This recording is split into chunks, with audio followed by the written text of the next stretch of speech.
Si vous ressentez un sentiment de détresse lié au dérèglement climatique, pas de panique, vous êtes simplement atteint d'éco-anxiété et bonne nouvelle, ça se soigne avec un livre. Bonjour Dorothée Moisan. Bonjour. Merci d'être avec nous. On va faire un petit pas de côté avec vous sur ce qui se passe en ce moment. Vous êtes journaliste, on vous lit notamment dans Libération, dans Reporter, et vous publiez Les Éco-optimistes aux éditions du Seuil Reporter.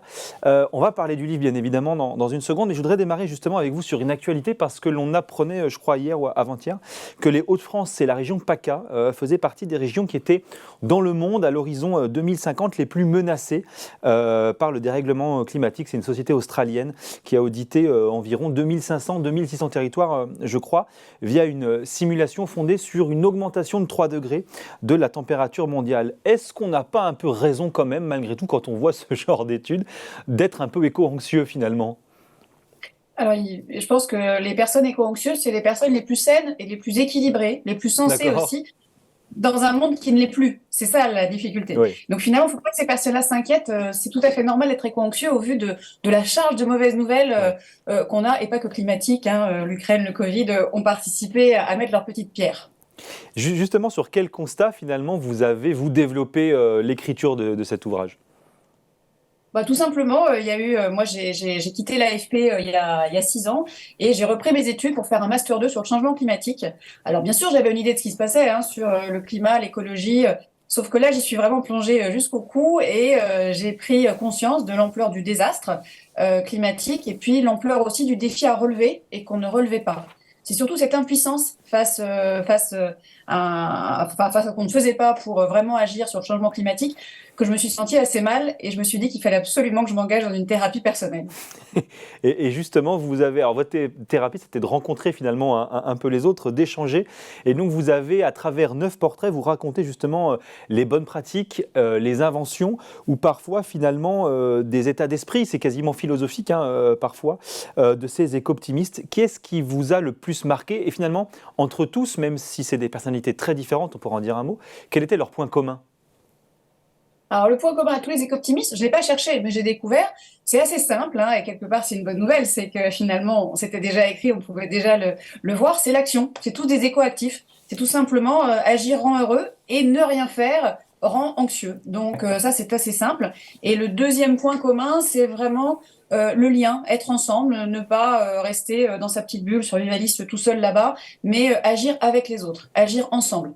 Donc ça, c'est vraiment des points communs à Hmm. tous. Mais après, il n'y a pas de recette miracle pour tous. Ce que moi j'ai compris, c'est que chacun finalement avait un petit peu ses astuces. Et j'espère qu'en lisant ce livre, moi je suis repartie avec certaines choses qui m'ont plus parlé que d'autres. Mais pour d'autres personnes, ce sera plutôt le portrait, plutôt d'un écologue qui va fonctionner, plutôt celui d'un ingénieur. Ça dépendra de chaque personne. Et justement, il y a un mot qui est très à la mode quand on parle d'environnement, notamment, c'est le mot de l'impact. On doit tous avoir aujourd'hui un impact sur ce qu'on fait, notamment en matière d'environnement. J'ai quand même l'impression, en lisant le livre, que certains d'entre eux, de ces éco-optimistes que vous avez rencontrés, ils n'ont pas tous un impact très concret sur le dérèglement climatique, en tout cas Alors, sur la ils fin n'ont de la pas tous un progression. impact. Tout à fait. Alors déjà, ils ont quand même le fait. Je ne veux pas opposer les éco-gestes et la révolution systémique. Je pense que tout est nécessaire et c'est ce que eux-mêmes disent. Oui, Donc oui. ça, c'est extrêmement important. Ça vous redonne le pouvoir aussi parce que quand vous êtes dans votre canapé à déprimer, se dire que ce que vous faites quand même vous chez vous est utile, c'est important. Mais effectivement, vous avez raison. Ils n'ont pas tous un impact phénoménal, mais c'est vraiment cette phrase de Guillaume d'Orange qui revient sans cesse. C'est point besoin d'espérer pour entreprendre ni de réussir pour persévérer.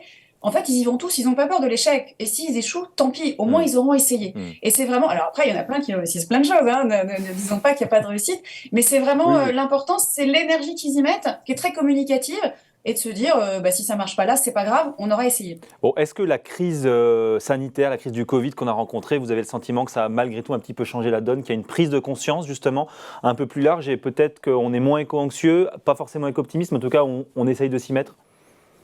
Alors, je sais pas, je pense que la crise du Covid, alors après, j'ai pas lu d'études là-dessus, mais a rendu finalement l'éco-anxiété peut-être plus prégnante parce que les gens se sont vraiment rendus compte de ce qui se passait, que Mm. les oiseaux revenaient, mais qu'avant il y en avait pas. Et dès que le Covid, du moins la crise Covid la plus aiguë est partie, on est revenu à la situation comme avant. Donc, je sais pas. En tout cas, on a vu qu'il y avait des choses qui étaient possibles. Ce qui est par exemple assez marquant, c'est l'exemple que prend Anne de Bettencourt, qui est une des éco-optimistes. Mm. Elle dit, mais moi avant, on me disait que changer de société comme ça, c'était impossible, que l'humanité pourrait pas changer de société société. Mais le Covid, ça m'a donné l'exemple parfait pour montrer que si on aurait dit début 2020, tout le monde passe au télétravail, on vous aurait dit mais c'est impossible. En une semaine, dans le monde entier, ça a été possible partout et dans toutes les entreprises. Alors, je dis pas que c'est la panacée, mais en tout cas, ça montre, cette période-là a permis de montrer que des choses étaient possibles au niveau vraiment mondial pour changer les choses. Mais c'est vrai que parfois, quand même, quand on lit le livre, on a quand même le sentiment, en le lisant, que la notion de croissance, de progrès, justement, elle est forcément, d'une certaine manière, pas compatible avec ce sujet de la protection de la planète. Est-ce que c'était un des messages, malgré tout, que vous avez voulu donner, à travers la voix, effectivement, d'un certain nombre de personnes que vous avez interviewées, mais est-ce que, malgré tout, il y a toujours cette dualité ? Alors moi, je ne voudrais pas croissance et progrès, c'est là que c'est bien différent. C'est des mots que vous citez régulièrement dans le livre, en tout cas. Alors pas le progrès, mais le progrès, est-ce que le progrès, c'est pas aller vers une certaine sobriété? C'est toute la notion, la définition qu'on peut donner à progrès. En tout cas, il est clair que tous les éco-optimistes, le point commun, c'est ils estiment tous que le système capitaliste qui pense, en tout cas, qui plaide pour une croissance infinie, et donc une fonction infinie des ressources, c'est tout simplement impossible. Et donc, il faut sortir de ce système. Donc être éco-optimiste, c'est forcément défavorable à la décroissance. Alors, il ne parle pas systématiquement de décroissance, mais en tout cas, le système capitaliste actuel n'est pas tenable et ne peut pas permettre tout simplement d'être soutenable. Donc après, comment garder le sourire en se disant que ce système-là nous emmène, en tout cas au niveau des émissions de gaz à effet de serre, on le voit très bien, et sur la biodiversité, son effondrement, vers une situation qui est intenable. Donc aujourd'hui, on sait qu'on ira vers un monde à plus de 1,5 et à plus de 2 degrés, ce qui va vraiment provoquer des catastrophes. Mais aujourd'hui, essayons de créer une société là-dedans qui soit tenable, désirable, et elle ne sera pas la société capitaliste va plutôt aggraver la situation, et ils seront là-dessus tous d'accord. Et malgré tout, vous dites, parce que c'est écrit dans le livre, on se laisse encore bercer par le marketing de l'industrie. Comment jugez-vous aujourd'hui finalement les positions, les discours, peut-être d'ailleurs aussi les actes des entreprises? Est-ce que malgré tout, on peut se permettre d'être un peu éco-optimiste à ce sujet?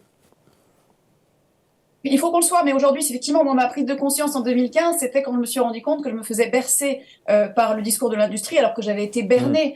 C'était ça, je pensais notamment à tous ces produits qui étaient sous mon évier pour nettoyer ma maison, qui finalement la polluaient plus qu'ils dans ne la l'introduction nettoyaient. du livre, ça. Et aujourd'hui, je pense que c'est essentiel d'arrêter de dire aux consommateurs, que j'aimerais qu'on arrête d'appeler le consommateur, mais peut-être juste le citoyen, qu'il faut absolument plus qu'on soit dans la surconsommation. Aujourd'hui, il va falloir juste qu'on revoie un petit peu où on en est pour qu'on ait une consommation, qu'on soit consommateur et qu'on puisse aller vers quelque chose qui préserve l'environnement dans lequel on est. On ne peut pas détruire et dégrader nous-mêmes une planète dont on a besoin pour vivre. Il va juste être temps qu'on prenne conscience de ça et ça va bien se passer. Bon, il n'y a pas de raison. Effectivement, juste un mot pour terminer, parce que vous avez rencontré notamment des innovateurs, mais notamment Corentin de Châtel-Perron, qui est lui un start-upper, on peut essayer de le présenter comme ça. Est-ce que vous avez vraiment le sentiment, alors j'imagine que oui, lui, mais qu'aujourd'hui, certaines innovations, certaines technologies ont une capacité, d'une certaine manière, à inverser la tendance, à renverser la vapeur?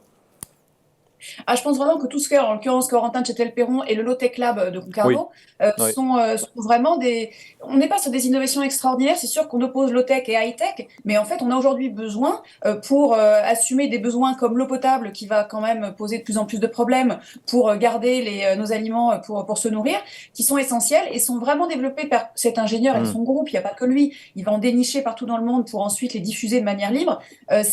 Moi, j'en ai pas une particulière. Je sais que lui, il travaille beaucoup sur il s'étonne qu'on ne travaille pas sur un désalinisateur d'eau de mer solaire. Ça, ce serait essentiel, effectivement, plutôt, dit-il, que de tenter d'aller sur Mars. Peut-être que c'est une priorité qui pourrait être intéressante à creuser de manière technologique. Et ça, c'est très une innovation. Et vivement qu'on arrive à en développer un.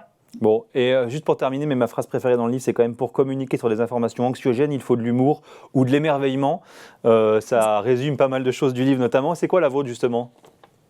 Ma phrase à moi?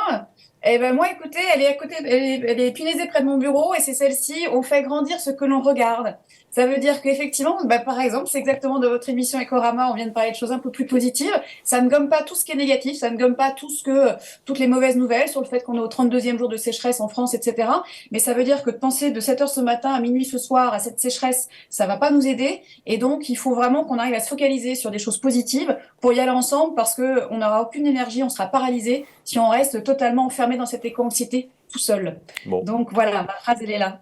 Eh bien, merci Dorothée Moisan. Ça s'appelle Les Éco-Optimistes, donc aux éditions Seuil Reporter. Merci Dorothée Moisan d'avoir répondu à nos questions aujourd'hui dans Ecorama sur Boursorama.